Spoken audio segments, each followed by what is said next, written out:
21শে বৈশাখ 1432। 1861 বঙ্গাব্দের আজকের এই দিনটিতে কলকাতার জোড়াসাঁকো ঠাকুরবাড়িতে জন্মগ্রহণ করেছিলেন বাঙালির প্রাণের ঠাকুর রবীন্দ্রনাথ ঠাকুর। সারা বাংলা তথা সারা বিশ্বের আকাশে বাতাসে বিচ্ছুরিত হয়েছিল এই নতুন দেখাদি কারবার জন্মের প্রথম শুভ।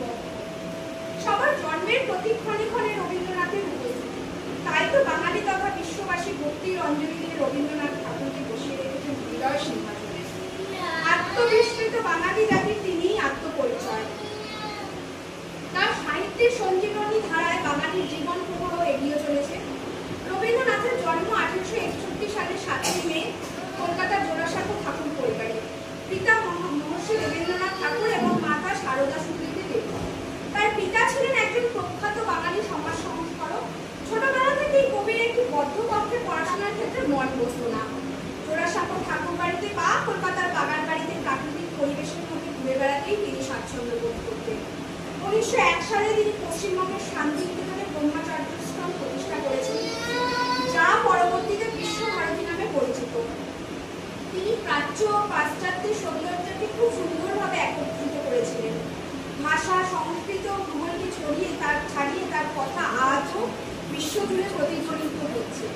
বাংলা সাহিত্যিক তিনি বিশ্বের দরবারে সম্মানের আসনে পৌঁছে দিয়েছেন। রবীন্দ্রনাথ ঠাকুর বিখ্যাত রচনা গীতাঞ্জলি কাব্যগ্রন্থের জন্য 1913 সালে সাহিত্য নোবেল পুরস্কার লাভ করেন। আমাদের যে কোনো আনন্দে, উৎসবে, পূজা পার্বণে, চিন্তা চেতনায়, নিঃসঙ্গতায়, সমগ্রতায় তিনি মিশে রয়েছেন। এই রবীন্দ্র জয়ন্তীতে আসুন আমরা তারই কথাগুলো হৃদয়ে ধারণ করি এবং স্বাধীনতা, সত্য এবং সম্প্রীতির এক বিশ্ব গড়ে তোলার জন্য কাজ চালিয়ে যাই। রবীন্দ্র জয়ন্তী পালনের মধ্যে দিয়ে বাঙালি জাতি, বাঙালি ভাষা ও সাহিত্য, শিক্ষা ও সংস্কৃতি, মন মানসিকতা বিকাশে রবীন্দ্রনাথের অসামান্য আবেদনের প্রতি ঋণ স্বীকার করি। হে কবিগুরু, লহ প্রণাম। আমাদের পরবর্তী অনুষ্ঠান নৃত্য পরিবেশনায় শ্রেষ্ঠা পদ।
আমাদের পরবর্তী নিবেদন ছোট শিশুদের